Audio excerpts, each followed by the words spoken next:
Hey, welcome back to my channel. Expat Rebel Chris here.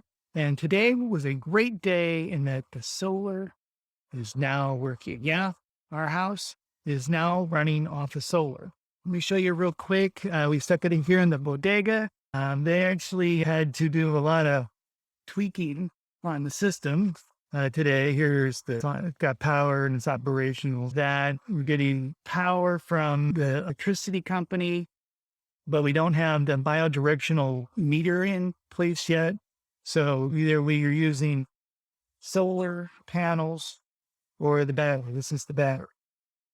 There's a 15 kW battery, a little bit bigger than usual. Most people 10. Actually, most people don't even get a battery at all. But we have the solar panels, which are right up here.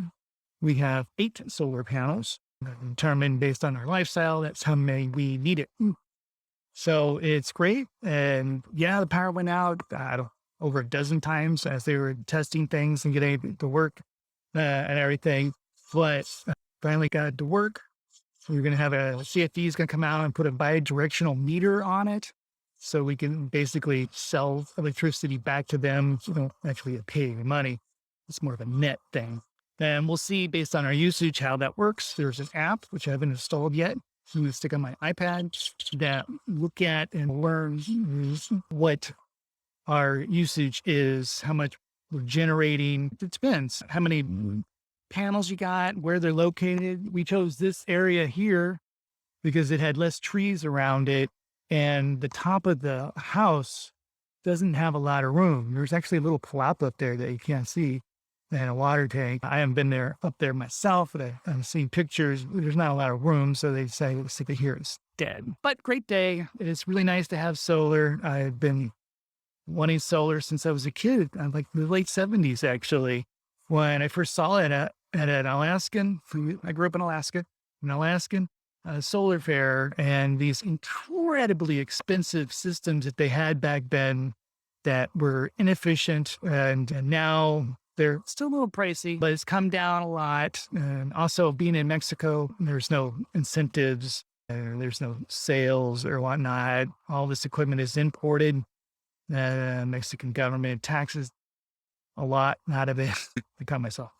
A lot out of it. And it's more expensive here. But the electricity is also more. I don't know what our ROI is because we didn't have any bills yet since we just moved into the place about 3 months ago. Yeah, we're getting a bill, our first bill in our name tomorrow from CFE. But with the battery, the ROI is not that great. Now you do it without the battery, it can be. And so if you're looking into doing solar down here in Mexico, anywhere outside the US or Canada or Europe, probably, definitely look at it because the electricity costs usually are quite a bit more.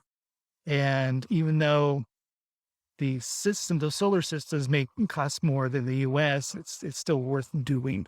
So now power goes out, CFE power goes out, which is a problem around here. It's not going to affect us as much. Our system will kick in for it. And so it's just a great day to actually finally have solar in our lives. It's really pretty cool. Hey, you like the video? Make sure you hit the like button, subscribe to the channel. Hey, check out the newsletter. I talk more about this type of stuff over on my newsletter at expatrebel.com/newsletter. And hey, leave a comment. Let me know what you think of these videos. And if you got a question about doing a home renovation or anything that we've been doing happening, let me know. All right. Talk to you later. Bye.